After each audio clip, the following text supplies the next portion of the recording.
الحمد لله رب العالمين والصلاة والسلام على أشرف الأنبياء والمرسلين وعلى آله وأصحابه أجمعين.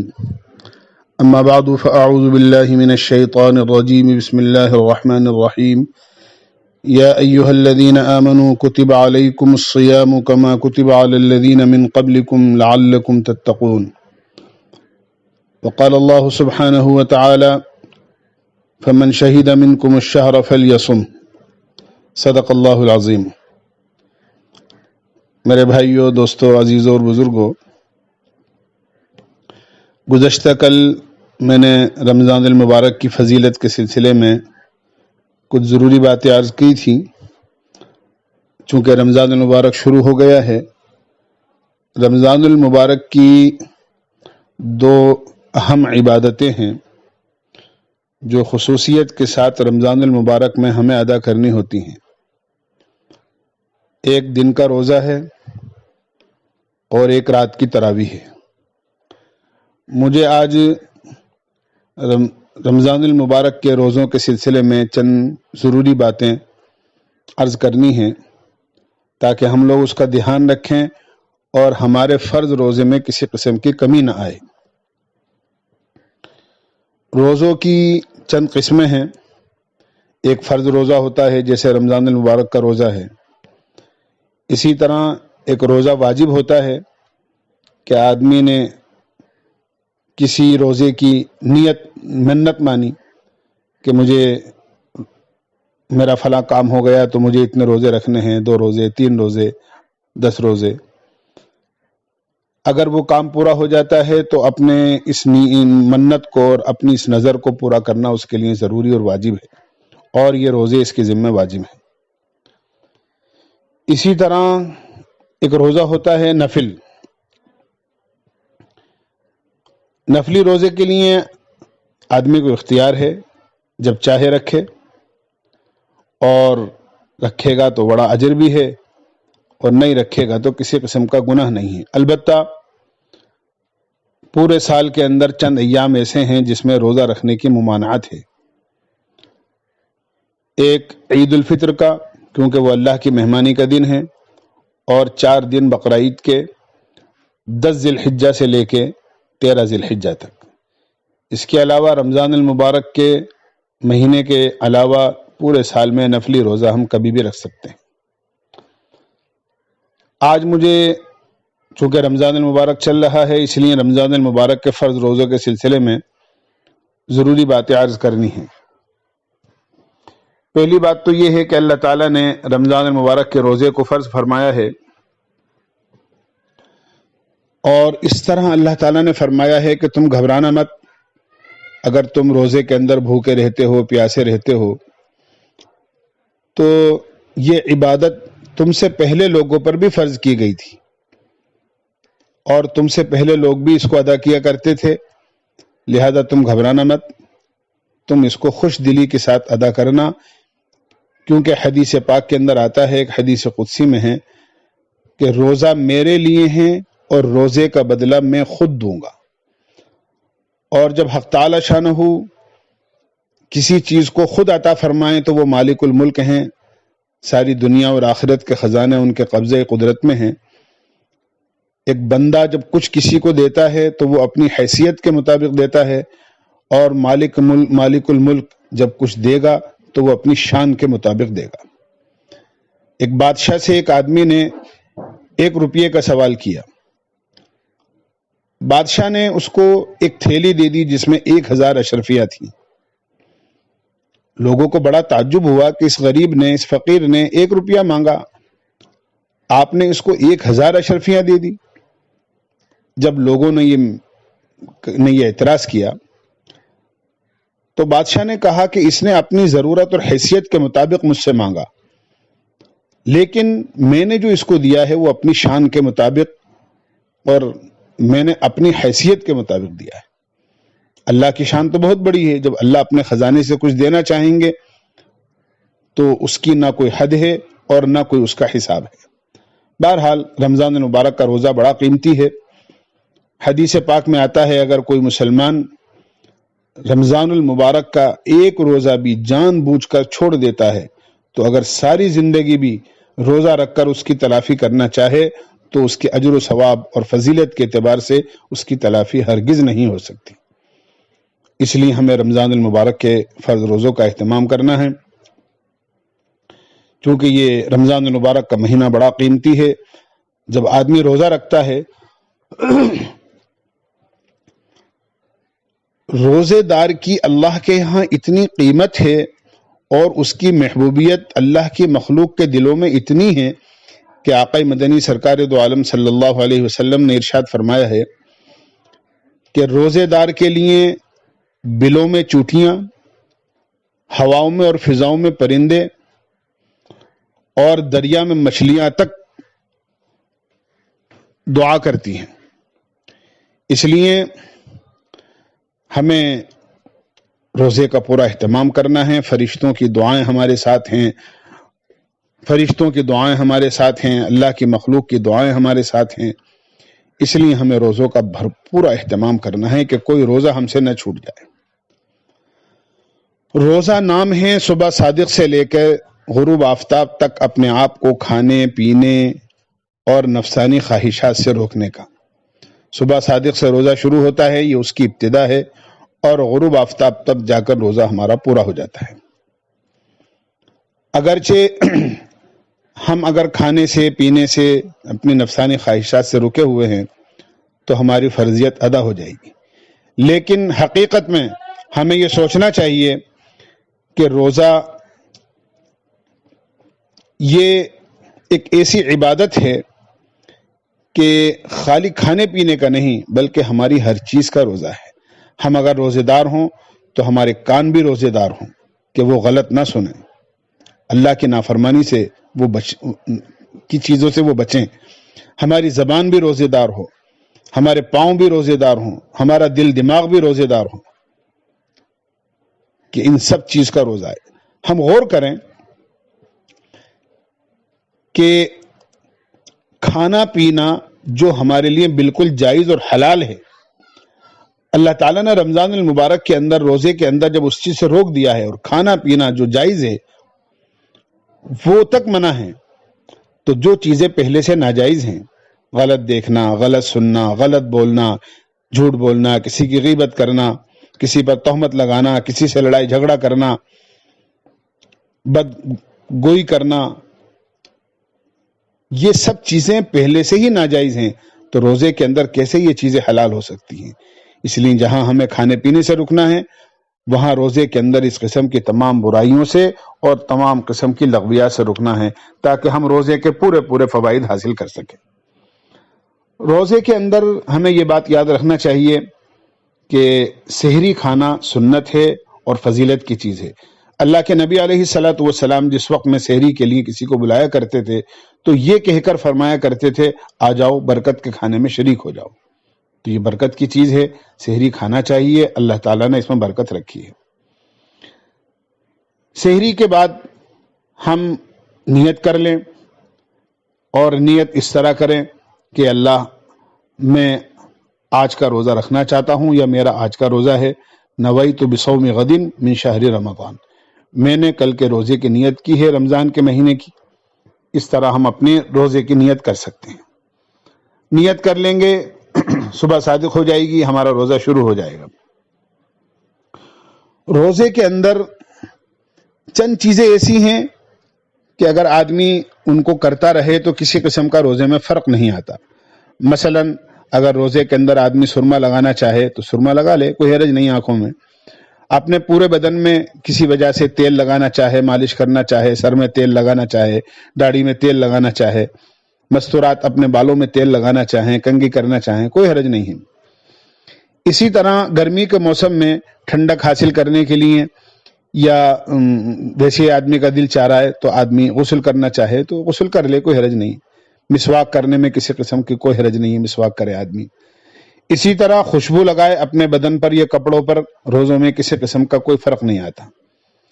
اسی طرح خدا نہ خواستہ آدمی کو یاد نہیں رہا کہ میرا روزہ ہے، اور بھولے سے آدمی نے کھا لیا پی لیا، تو آدمی کا بھول سے کھانے پینے سے روزہ نہیں ٹوٹتا ہے، اور روزے میں کسی قسم کا کوئی فرق نہیں آتا ہے۔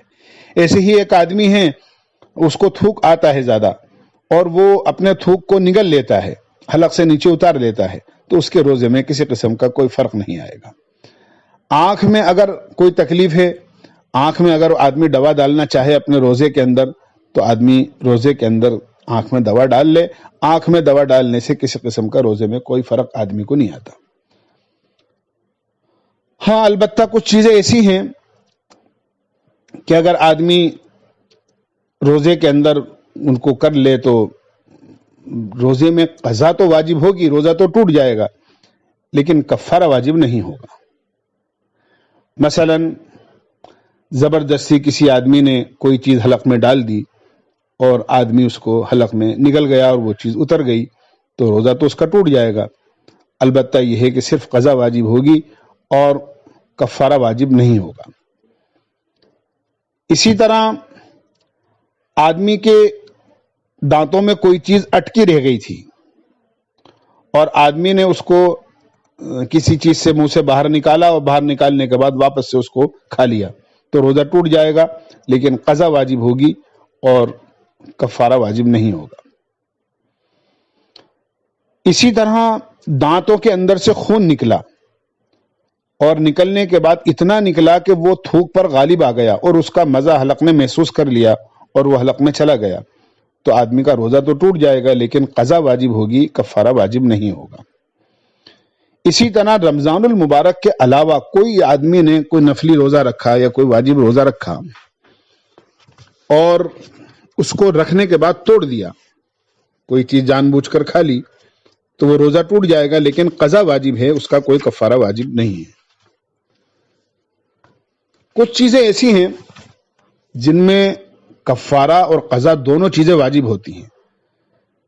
کوئی بھی ایسی چیز جو بطور غذا کے یا بطور دوا کے یا بطور لذت کے آدمی استعمال کرتا ہے، قصدن ایسی چیز کو، جان کر ایسی چیز کو کھا لیا، پی لیا، تو آدمی کا روزہ ٹوٹ جائے گا اور قضا بھی واجب ہوگی اور کفارہ بھی واجب ہوگا۔ اسی طرح روزہ رکھنے کے بعد آدمی نے بیوی سے صحبت کر لی، باوجود اس بات کے کہ وہ جانتا تھا کہ میرا روزہ ہے، آدمی کو پر قضا بھی واجب ہوگی روزے کی اور کفارہ بھی واجب ہوگا۔ یہ ایسی چیزیں ہیں جن سے قضا اور کفارہ دونوں چیزیں واجب ہوتی۔ چند چیزیں ایسی ہیں کہ رمضان المبارک کا فرض روزہ چھوڑنا تو نہیں چاہیے، جیسا کہ میں نے پہلے عرض کیا، لیکن روزہ نہ رکھنے کی اجازت ہے۔ وہ کچھ اعذار ایسے ہیں، مثلا ایک آدمی مسافر ہے، سفر کی حالت میں ہے، سفر میں مشقت ہوتی ہے، اگر آدمی سفر میں روزہ نہ رکھنا چاہے تو اس کے لیے اجازت ہے، بعد میں اس کی قضا کر لے۔ لیکن اگر سفر مشقت والا نہیں ہے، جیسے آج کل ہے، آدمی ایسی گاڑی میں سفر کر رہا ہے اور اپنے گھر سے جاتا ہے، اپنے گھر پر لوٹ آتا ہے، تو ایسے آدمی کو چاہیے، اس کے لیے افضل یہ ہے کہ روزہ نہ چھوڑے بلکہ روزے کا اہتمام کرے۔ اسی طرح حاملہ عورت ہے، پیٹ میں بچہ ہے، اس کو ڈبل طاقت کی ضرورت پیش آتی ہے، اپنے لیے بھی اور بچے کے لیے بھی۔ اگر اس کو یا بچے کو کوئی خطرہ ہو زیادہ دیر بھوکا رہنے کی وجہ سے، تو وہ بھی روزہ چھوڑ سکتی ہے، اور یاد رکھے جتنے روزے اس چھوٹے ہیں بعد میں اس کو قضا کر سکتی ہے۔ اسی طرح ایک عورت ہے جس کی گود میں بچہ ہے، اپنے بچے کو دودھ پلاتی ہے، ایسے موقع پر بھی عورت کو ڈبل طاقت کی ضرورت پیش آتی ہے، اپنی خوراک، بچے کی خوراک۔ اگر اس کو یہ اندیشہ ہے کہ لمبے وقت تک بھوکا اور پیاسا رہنے کی وجہ سے بچہ بھوکا رہ جائے گا اور دودھ اس کو پورا نہیں مل سکے گا، تو اس کے لیے بھی اجازت ہے کہ وہ روزہ نہ رکھے اور بعد میں اپنے روزوں کی قضا کر لے۔ اسی طرح حیض اور نفاس والی عورت جس کو مہینے کا خون آتا ہے 3 دن سے لے کے اور 10 دن تک جس کی مدت ہے، اسی طرح بچہ پیدا ہونے کے بعد جو 40 دن کے اندر اندر عورت ناپاک رہتی ہے، ایسے دنوں میں روزہ تو نہیں رکھا جائے گا، لیکن بعد میں ان روزوں کی قضا کی جائے گی۔ اسی طرح کوئی آدمی بیمار ہے، اس بیماری کی وجہ سے آدمی موقع پر روزہ نہیں رکھ سکا، مثلا آدمی کی طبیعت خراب ہو گئی اور طبیعت خراب ہونے کی وجہ سے آدمی روزہ نہیں رکھ سکا، تو جتنے روزے بھی بیماری کی وجہ سے چھوٹ جائیں، آدمی اس کو یاد رکھے، روزہ نہ رکھے اور اس کے بعد میں اس کی روزے کی قضا کر لے۔ اسی طرح ایک آدمی ہے جو بہت زیادہ ضعیف العمر ہے، جس کو شیخ فانی کہتے ہیں، عمر کی زیادتی اور کمزوری کی وجہ سے روزہ نہیں رکھ پاتا ہے، ایسے آدمی کے لیے بھی اجازت ہے کہ وہ روزہ نہ رکھے۔ اگر کبھی امید یہ ہو کہ اس صحت یاب ہو جائے گا، طاقت آ جائے گی تو اپنے روزوں کے قضا کر لے، ورنہ اپنے روزوں کا فدیہ ادا کر دے۔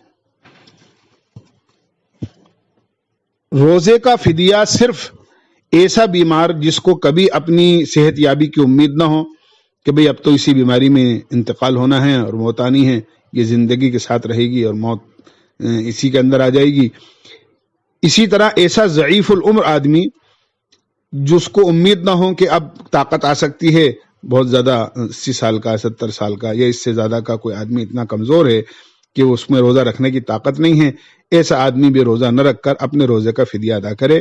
اس کے علاوہ میں نے جتنی قسمیں بتائی ہیں، چاہے وہ حاملہ عورت ہو، چاہے وہ مسافر ہو، چاہے وہ بچے والی عورت ہو، ان سب کو بعد میں جب یہ عذر ختم ہو جائیں تو اپنے روزوں کی قضا کرنا اور اپنے روزوں کو جو چھوٹ گئے ہیں وہ رکھنا ضروری ہے۔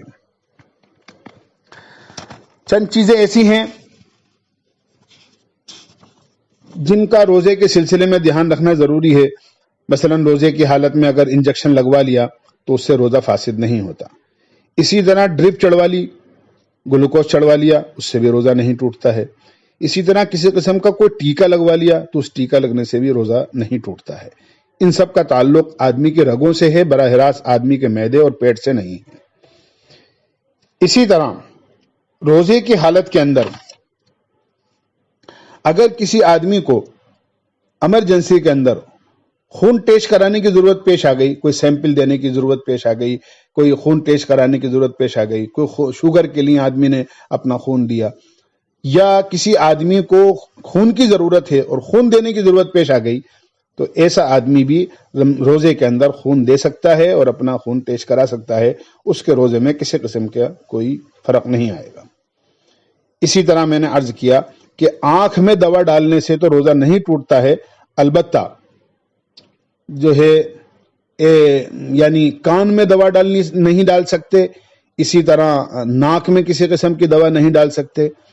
بہت سے لوگ دمے کے مریض ہوتے ہیں اور پمپ وغیرہ کی ان کو ضرورت پیش آتی ہے، بار بار ان کے حلق میں وہ ہوا کے ذریعے سے اس میں دوا ہوتی ہے۔ اگر اس طرح پمپ روزے کی حالت میں لیں گے تو روزہ ٹوٹ جائے گا۔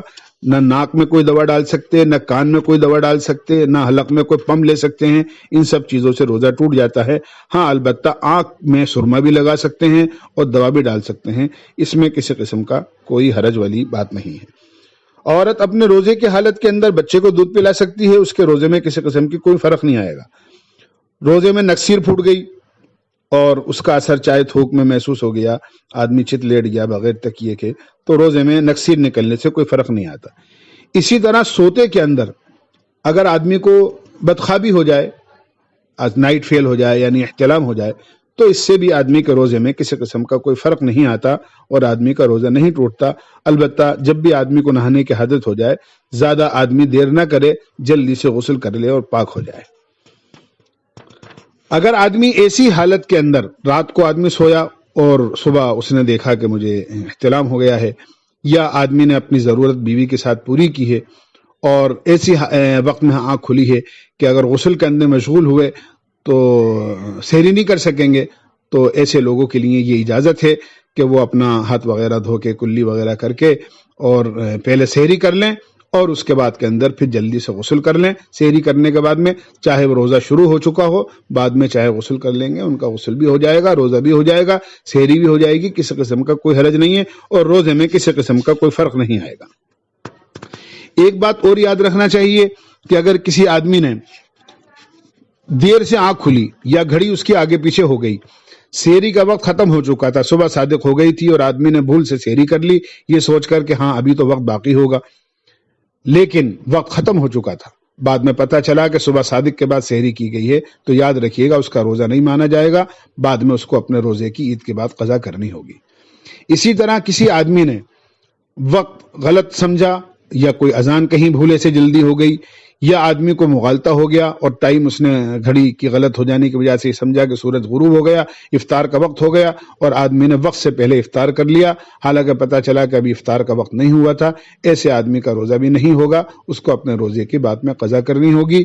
ایسے آدمی حالانکہ گناہ تو نہیں ہوگا کیونکہ بھول سے ایسا کیا ہے، البتہ اس کو کسی قسم کی اس کا روزہ نہیں مانا جائے گا، اس کو بعد میں روزہ ادا کرنا اور روزے کی قضا کرنا ضروری ہوگا۔ ہمیں یہ بھی یاد رکھنا چاہیے اس کے ساتھ ساتھ کہ روزے کی قضا یہ ہے کہ رمضان المبارک کے بعد میں روزے کے بدلے میں ایک روزہ رکھ لیا جائے، قضا ادا ہو جائے گی، لیکن کفارہ اس کا بڑا سخت ہے، اس لیے روزے میں بہت احتیاط رکھنی چاہیے۔ رمضان المبارک کے فرض روزے کے اندر روزے کا کفارہ یہ ہے کہ 60 روزے یعنی مکمل 2 مہینے کے روزے تسلسل کے ساتھ، کہ ایک روزہ بھی بیچ میں نہ چھوٹے، مسلسل 2 مہینے کے روزے رکھنے ہوتے ہیں۔